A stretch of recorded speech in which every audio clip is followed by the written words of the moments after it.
So I am like literally sitting in Kroger parking lot, debating on whether or not I even want to go in. Sad, I know. But this has truly have been, I don't know, I'm not in the mood for a lot of things, let alone shopping. Like, period. We don't need much. First off, hello everyone. How are you? Anyways, just turning on the camera because I wanted to chit chat. But we don't need much. Just your basic milk, bread, eggs, all that jazz there. And then I'm going to be picking up what I'm bringing for Thanksgiving dinner over to my uncle's. But I'm not in the mood to do anything. Like, I really just want to go home and lay on the couch and just not. Just not. Is that something? Just not life today? That's what I'm going to go with. Just not life today. I don't know. I just don't feel like doing anything. I just been in a really funky mood. And I don't know if it's I know what it is. It's a lot of things. And I've been trying to shake myself out of it. But it has not been easy. I have a fry here. It has definitely not been easy to do so. So anyways, I don't have much planned for today. I don't want to say I don't have much planned because there's always something to do. And I have a list of crap that I do need to get done. There's just not much I want to do. But I do need to get to the grocery store. So that's a must. So I'm going to eventually get out this truck and walk into Kroger and do whatever shopping. You know, I've really been thinking about doing the delivery. What is it? 1 click or whatever. But my frugal must get a deal self just won't allow me to do that.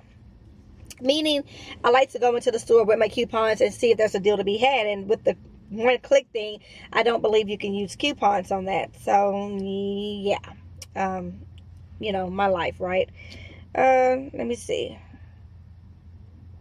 That's funny. Just read something that somebody just sent me, but yeah, I don't know. I'm just in a funky mood. Guys, let me know, what do you do when you just in this mood that you just don't want to do shenizzy? I mean, I'm talking about nothing. And I know I shouldn't do it because all I'm going to do is beat myself up the next day once I kind of get a spunk back in and know I need to do things. I'm just going to, you know, kick myself in the butt for not doing anything all day, every day, but all day, one day. But anyways, I just don't feel like it. So anyways, I want to chat with you guys.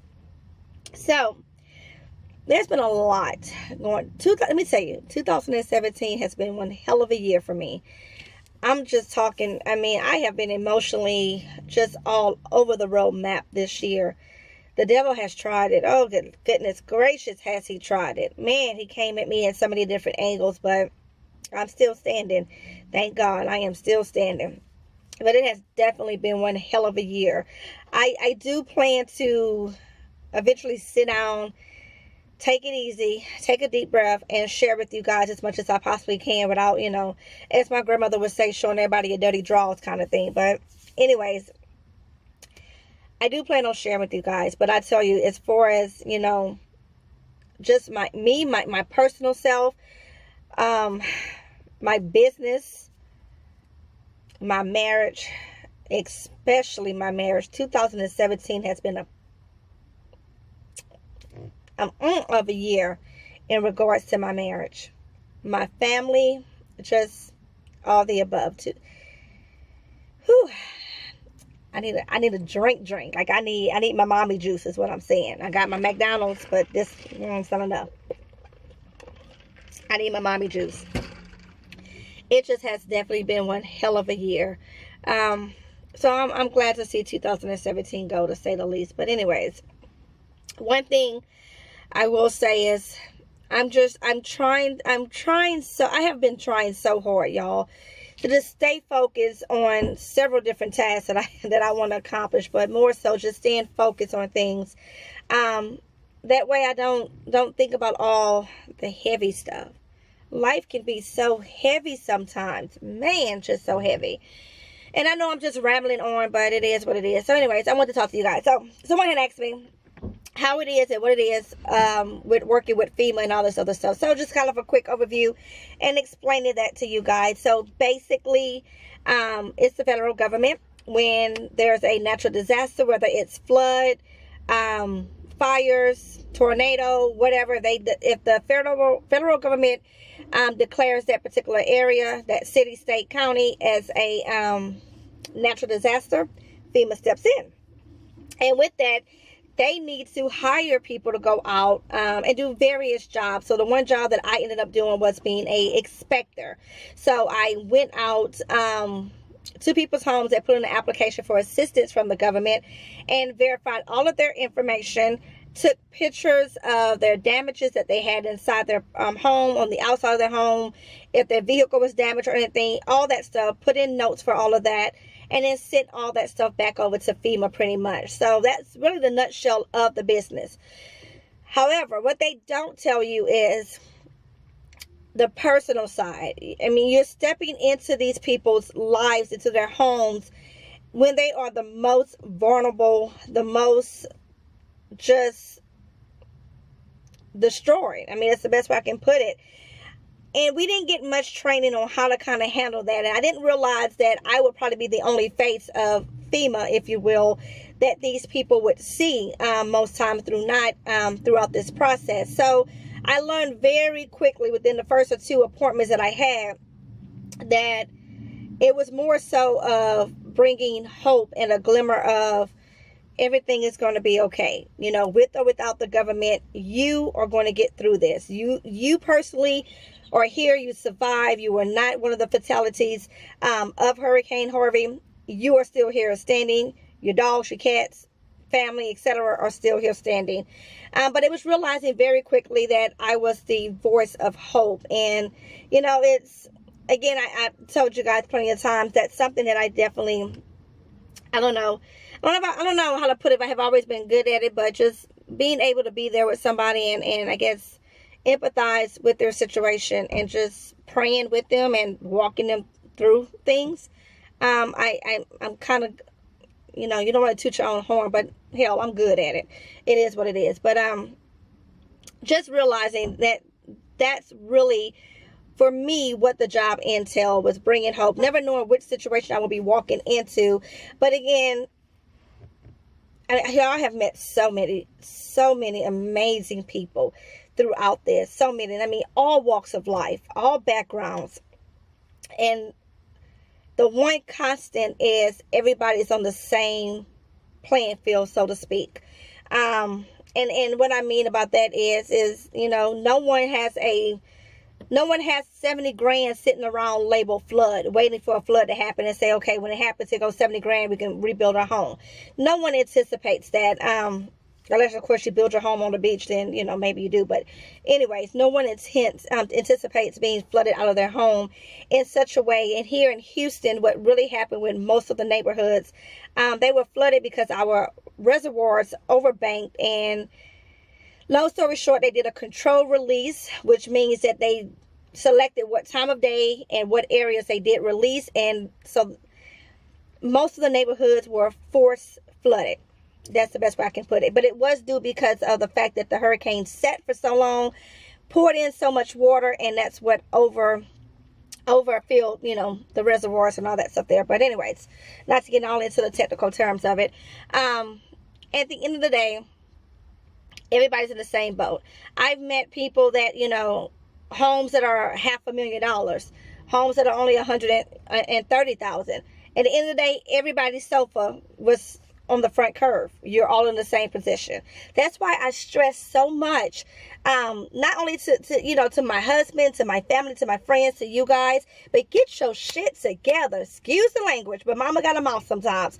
But get your shit together. Like, seriously, stop wasting your money on stuff that don't matter. Invest in what does matter. Take care of your home first. You know what I'm saying? Save, put your money back. Invest into whatever it's going to be, real estate, stocks, bonds, whatever. Do what you got to do to make sure that when life happens, you can handle it and you can bounce back, because life happens. I just got emotional there for a moment because I started thinking about this one lady, and beautiful home, gorgeous home. She had a beautiful car. And, you know, when I walked in her home, she was sitting there crying and she was talking with her ex-husband. She had nothing. You know, she couldn't even afford to go and get a hotel room because her credit cards were maxed out. Like, that's not okay. It's not okay.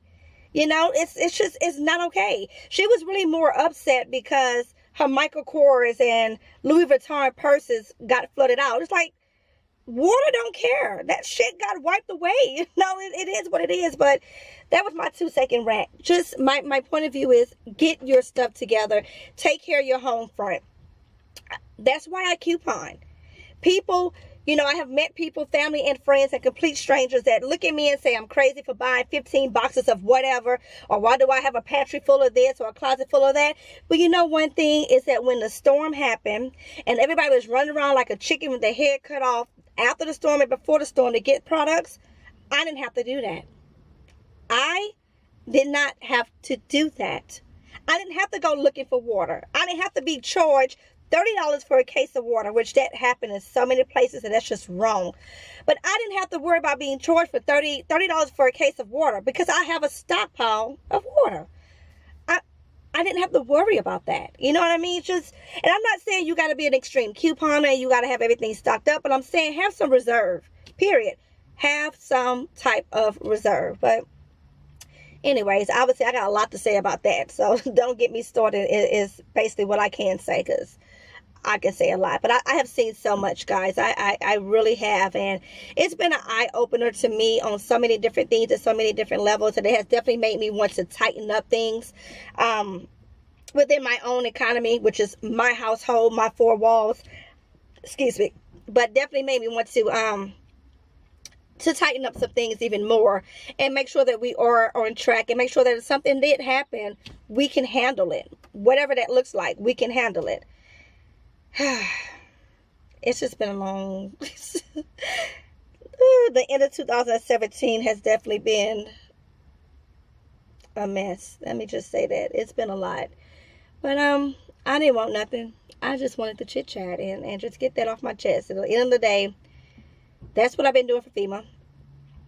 But my message to you in this video is just get your stuff together. Whatever that looks like, whatever you've been putting off, if it's been getting the will in place, if it's been getting your insurance in place, you know, life insurance, home insurance, auto. I can't tell you how many people I met that did not have auto insurance. They had a vehicle and didn't have any auto insurance. Why?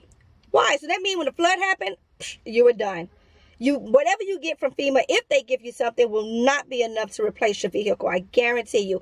And because we had such a big spread of flooding, you are not going to want to, for one, purchase a vehicle anytime soon in Houston or the surrounding areas. Trust me, you will not. So that means that you will have to have the money to be able to travel outside to be able to purchase a vehicle. So have your stuff together. That's what I'm saying. Just get yourself together all the way around is what I'm saying. I mean, y'all, the stories I have met so many people that just, you know, didn't have a leg to stand on. And it's sad. It is sad. But anyways, I'm going to sit here, eat my fries, and then eventually go into Kroger's and get this milk. I really don't feel like going into Kroger's, but gotta do what a mama gotta do. Yeah, gotta do what a mama gotta do. Anyways, guys, I didn't want nothing. I was just chatting. So, I shall talk to you guys later and all that jazz there. Bye, guys.